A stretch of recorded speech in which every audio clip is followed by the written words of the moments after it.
phoning to inquire about hotel information. First, you have some time to look at questions 1 to 4.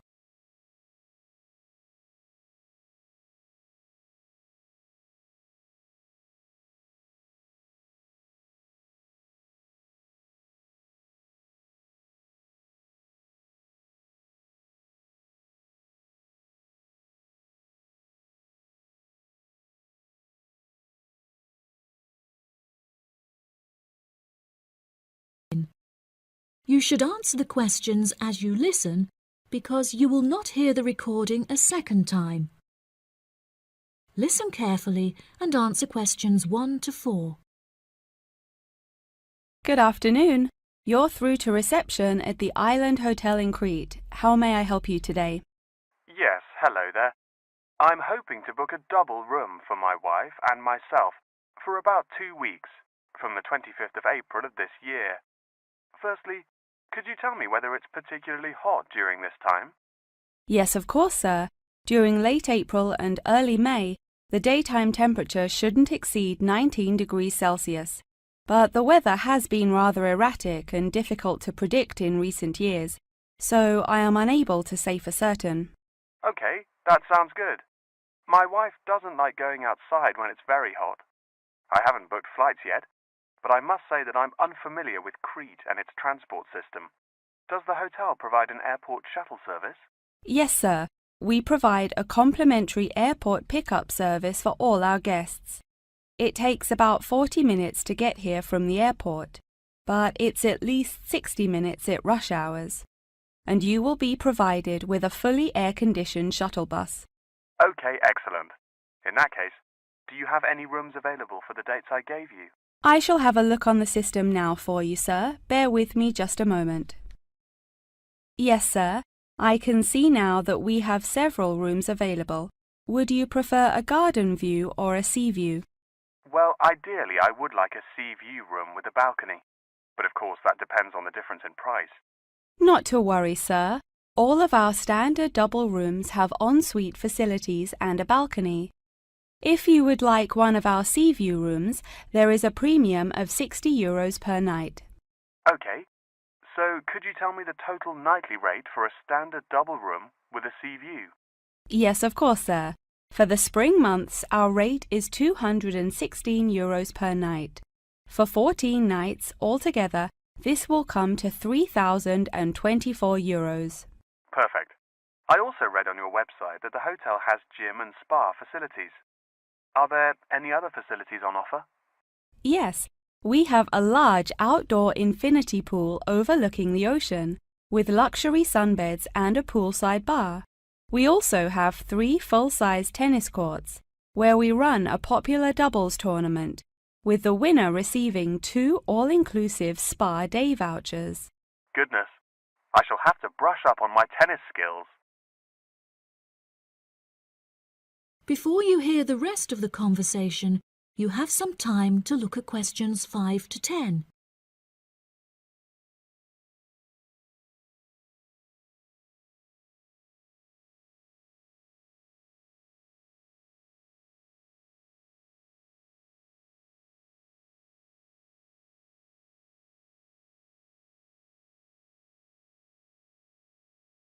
Now listen and answer questions 5 to 10. Are there any other activities organised by the hotel that we can partake in? It's just that it's our wedding anniversary on the 30th of June, and I would like to provide my wife with a perfect romantic getaway. I can assure you, sir, that your wife won't be disappointed. Ours is a 5-star resort, which is renowned for its luxury and beauty. In terms of activities, the hotel provides thrice-weekly entertainment. On Tuesdays, guests will take a minibus and partake in learning to cook succulent fish dishes with our Michelin-starred chef Enrique. The class will take place in a beautiful valley deep in the Cretan hills, where guests will be treated to an intimate piano performance by our in-house concert pianist Pedro. On Wednesdays, a select number of guests will be fortunate enough to explore the mountains by helicopter. before being transported to a tropical Cretan garden by shuttle bus. Finally, on Thursdays, after a fancy dinner, we provide a spectacular fireworks display, which guests can view from the comfort of a cable car. Oh, wow. That all sounds absolutely wonderful. I shall book the room now, and then I need to look at flights so as not to become extortionate. Would you like to take my details now or later? That is the end of part 1. You now have half a minute to check your answers.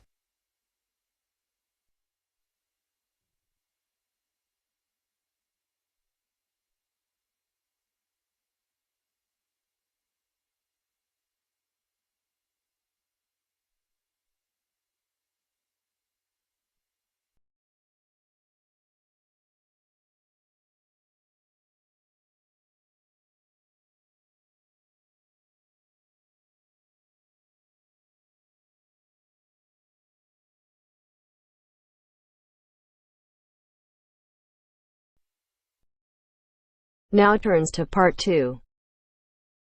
Part 2.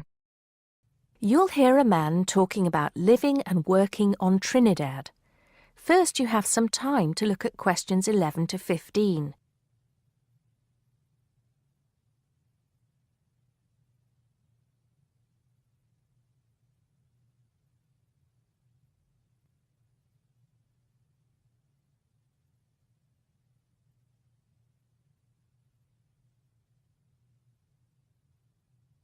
Now listen carefully and answer questions 11 to 15. Hi, I'm Steve Pinfold, and I'm here today to tell you about my gap year, which I took about 20 years ago. Unlike many students these days who go travelling or get some work experience between school and university, I decided to do something completely different after finishing my degree. I applied to work for a charity organisation.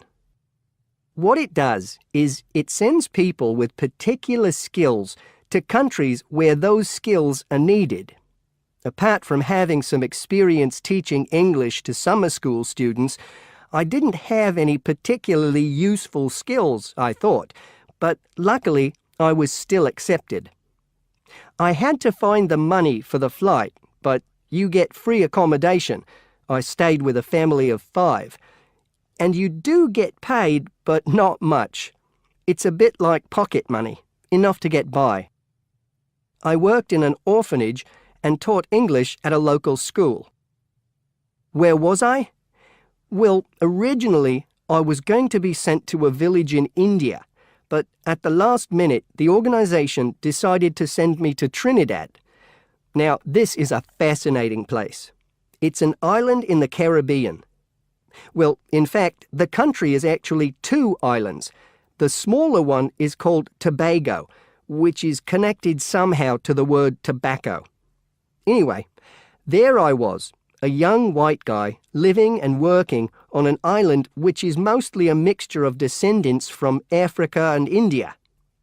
The Africans were originally brought over as slaves, and the Indians came later as indentured workers. That means they agreed to come for a specific time, but many of them stayed. There are also some Trinidadians of Chinese and British origin, though the native inhabitants were basically wiped out by colonialization.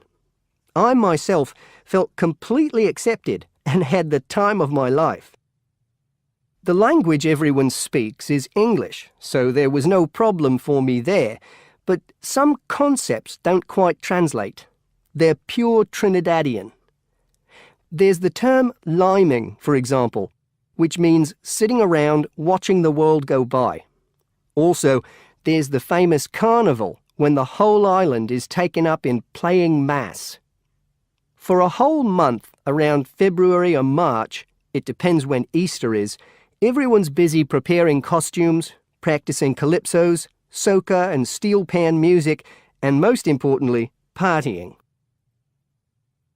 Before you hear the rest of the talk, you have some time to look at questions 16 to 20.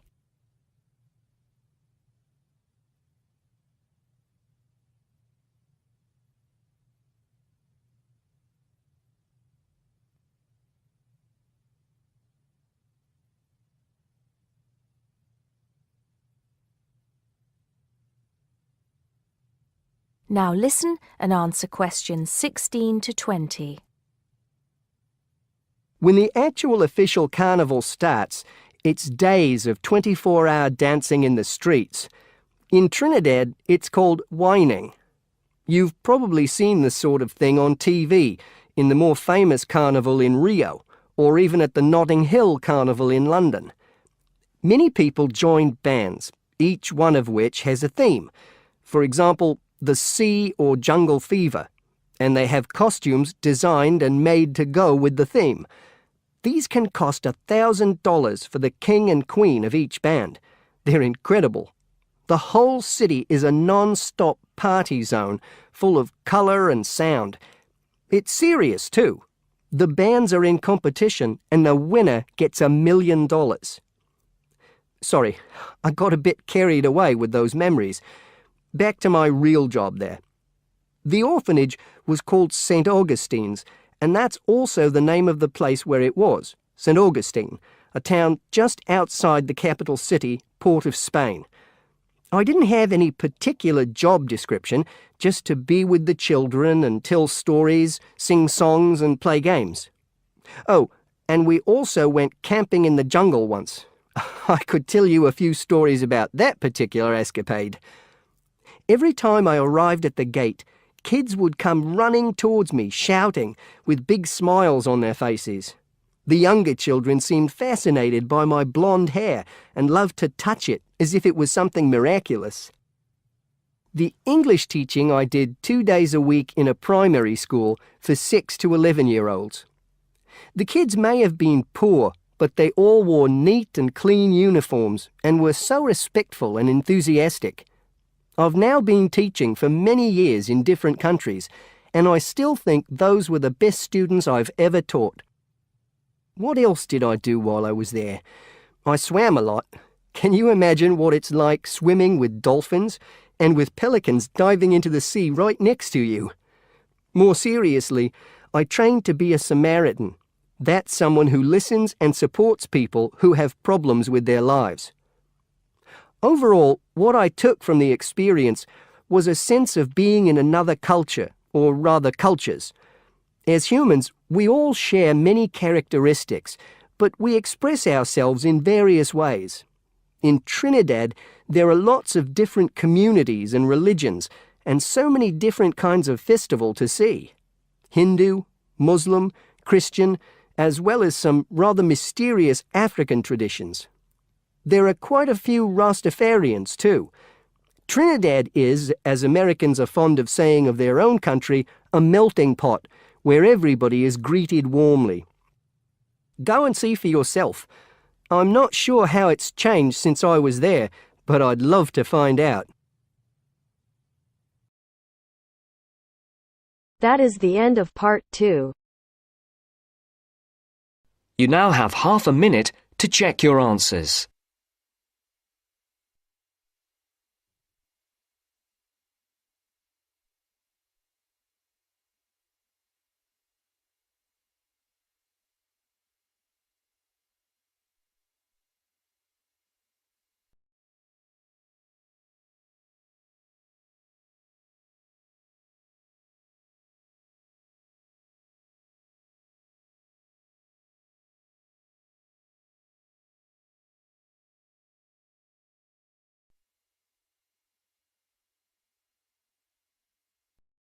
Now turns to part 3.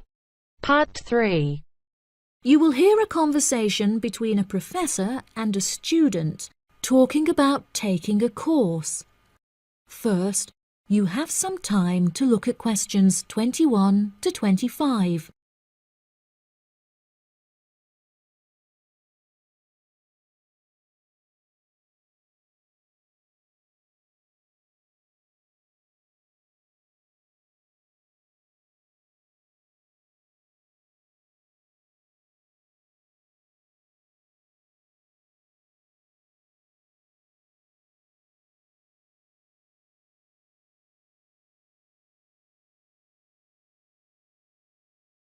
Now listen carefully and answer questions 21 to 25.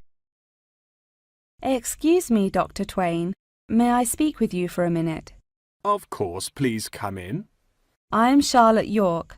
I'm considering taking your course in tourism. Right. Well, Charlotte, how can I help you? I have been considering studying tourism. However, it is such an important decision that I would like to seek some advice about it first. Would you mind answering some of my questions? Absolutely. Fire away. Well, I have been discussing courses with my parents, and they are concerned that I will not be able to get a well-paid job with a degree in tourism. The reason that I want to study the course is that I have a great interest in the subject, and I think I would really enjoy it. I believe the only way that I will enjoy my life is if I enjoy my career. Happiness is far more important than money, don't you think? Absolutely. I would much rather be happy and poor rather than rich and miserable. Money cannot buy you happiness. I'm glad you agree. You needn't worry about money, Charlotte. A large part of the tourism course is dedicated to teaching students how to manage finances, a skill that you can apply to your everyday life as well. I would also recommend that you take a sideline course in time management, as this can be incredibly useful in efficiently planning your workload. Efficiency is the key to success. I'll remember that. Now, I have found that some students have natural talents that really help them to succeed in the course. Communication skills, for example, can be very beneficial. Do you have any strengths? Maths was always my favourite subject at school, so I really enjoy solving mathematical problems.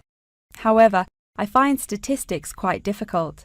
I have always been very capable and self-sufficient. I have a lot of confidence in my abilities and will take the initiative in situations without needing to depend on anyone else for their help. That's a really great quality to have and will be particularly useful if you choose to study tourism. That's great. I would recommend that you spend some of your time researching the course. A lot of people who are uneducated on the subject claim that tourism is a shrinking industry and that it will become irrelevant in the future. If you study the published research, however, you will see that the truth is quite the opposite. The industry has, in fact, grown significantly as people have developed an ever-increasing interest in culture and travel. Have you compared the university course with a polytechnic? Yes, I have. I was interested in studying the course in modules. However, the university doesn't offer that option. I don't have enough funds to be able to attend an expensive university, so I was relieved to see that the course is quite affordable. I also considered attending a summer school instead of university to save money, and so that I could work during the rest of the year. But I really wanted the university experience.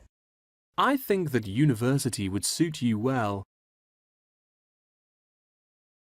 Before you hear the rest of the conversation, you have some time to look at questions 26 to 30.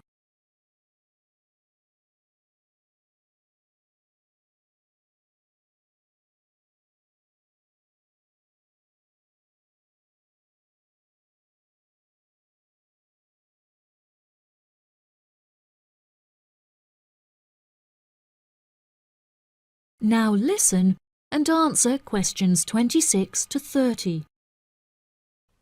Now, what about the courses?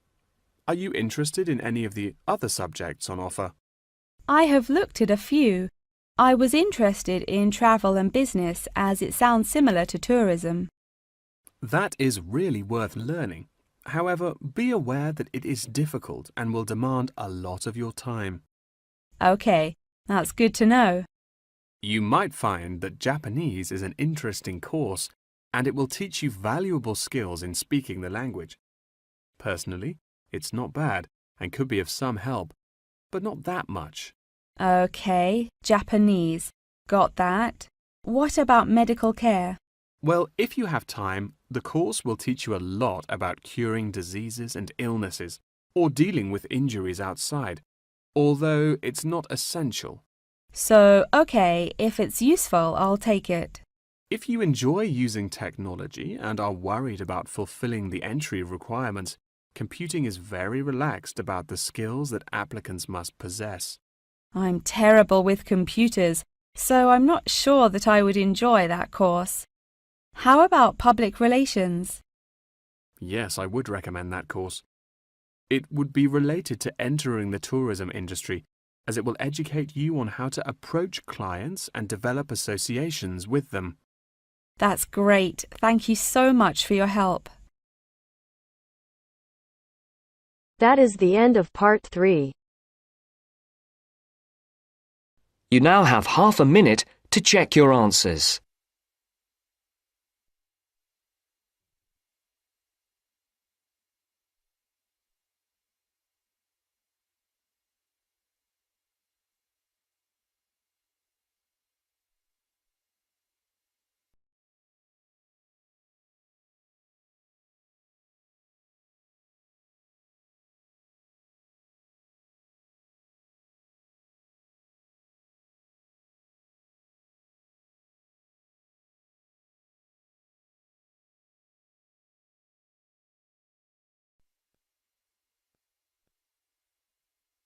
Now turns to part 4.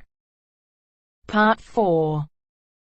You will hear part of a lecture about how adults and babies communicate. You should answer the questions as you listen because you will not hear the recording a second time. First, you have some time to look at questions 31 to 40.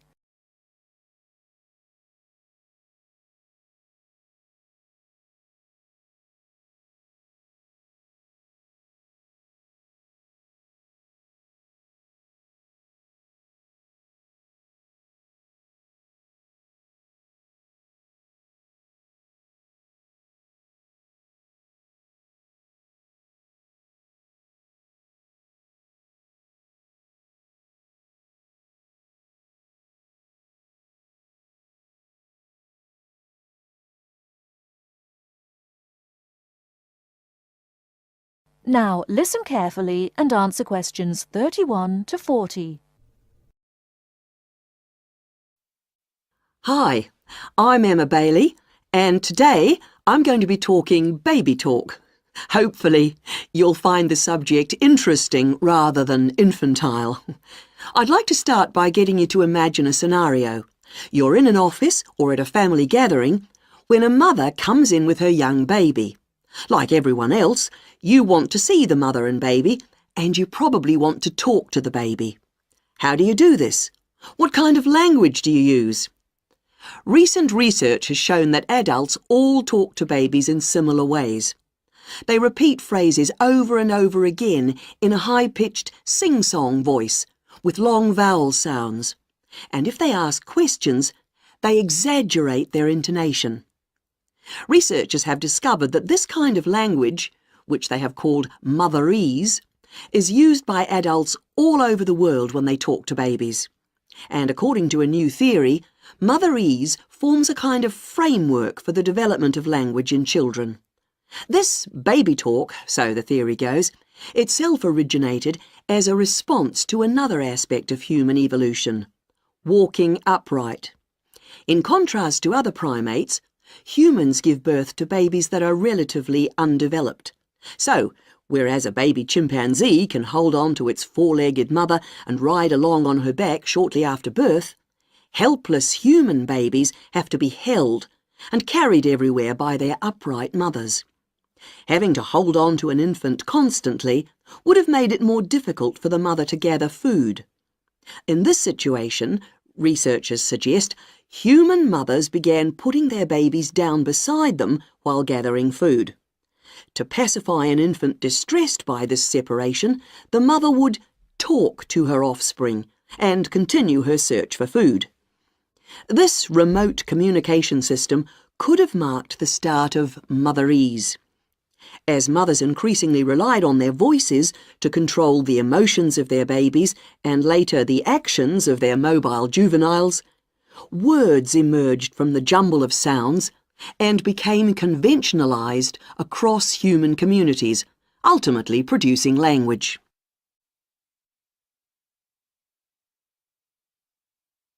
Not all anthropologists, however, accept the assumption that early human mothers put their children down when they were looking for food. They point out that even modern parents do not do this. Instead, they prefer to hold their babies in their arms or carry them around in slings. They suggest that early mothers probably made slings of some kind, both for ease of transportation and to keep their babies warm by holding them close to their bodies. If this was the case, they would not have needed to develop a way of comforting or controlling their babies from a distance. It's not only anthropologists, but also linguists who challenge this explanation for how language developed. They say that although the motherese theory may account for the development of speech, it does not explain the development of grammar. Nor, they say, does it explain how the sounds that mothers made acquired their meaning. Most experts believe that language is a relatively modern invention that appeared in the last 100,000 years or so. But if the latest theory is right, baby talk, and perhaps fully evolved language, was spoken much earlier than that. We know that humans were walking upright 1.5 million years ago. This means that mothers may have been putting their babies down at this time and communicating with them in motherese. We can be sure that this is not the end of the story, as anthropologists and linguists will continue to investigate the origins of this most human of abilities, language. That is the end of part 4. You now have half a minute to check your answers.